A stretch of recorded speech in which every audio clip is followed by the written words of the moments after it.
The enormous interest in these creatures prompts the question, are vampires real? Interest in the vampire mythos is at an all-time high.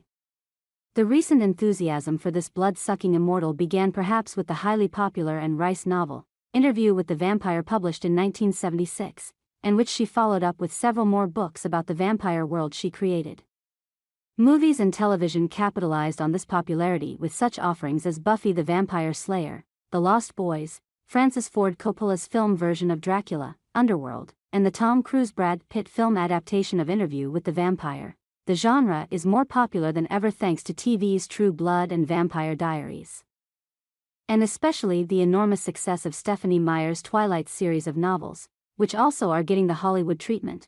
When a phenomenon like this creeps into our mass consciousness, you can barely turn around without bumping into vampire-related media. Some people begin to think it's real. Or they want it to be real because they so enjoy the fantasy. So what about it? Are there real vampires?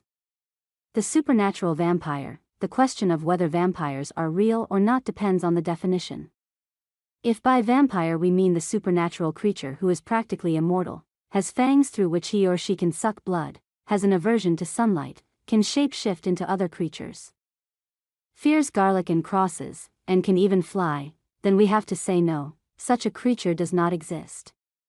At least there's no good evidence that it exists.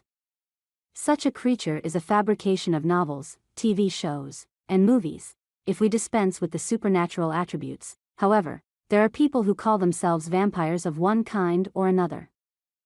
Lifestyle vampires, largely due to the influence of vampires in the media, there is now a subculture of vampirism, the members of which seek to mimic the lifestyle of their fictional heroes, or antiheroes.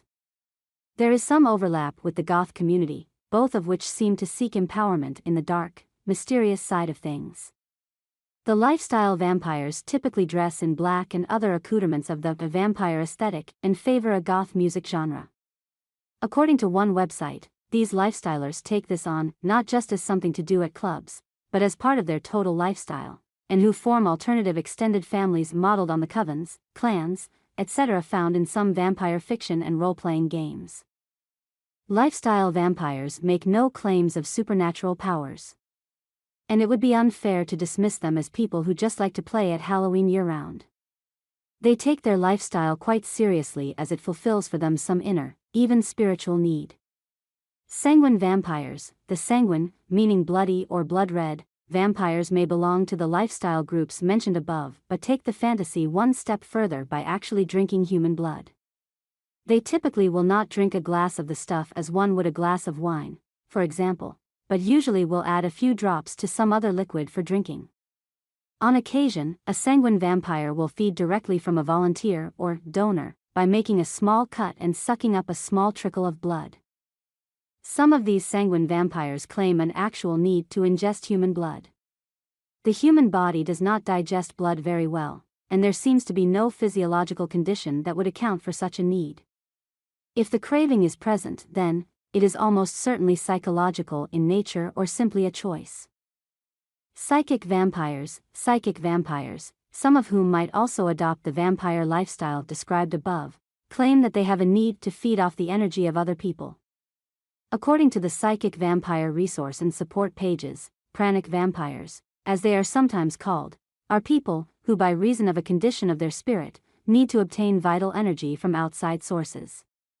They are unable to generate their own energy, and oftentimes don't have the best capacity to store the energy they do have. The website even has a section of psychic feeding techniques. Again, in the spirit of keeping it real, we have to question whether this is a genuine phenomenon.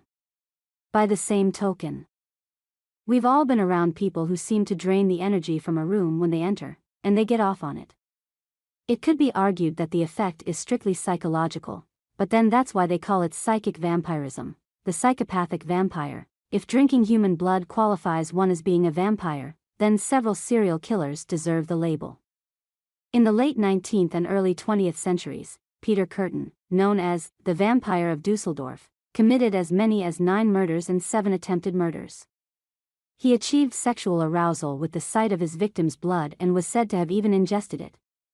Richard Trenton Chase was dubbed the Vampire of Sacramento after he murdered 6 people and drank their blood.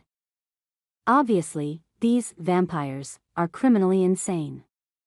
Ironically, however, their murderous compulsions and ghoulish practices make them more like the demonic vampires of literary tradition than the other vampires described here. So, are vampires real? For supernatural beings like Nosferatu, Dracula, Lestat, and Twilight's Edward Cullen, we'd have to say no. But the lifestyle, sanguine, psychic and psychopathic vampires certainly are out there. Feel free to leave a comment below. Thank you for following.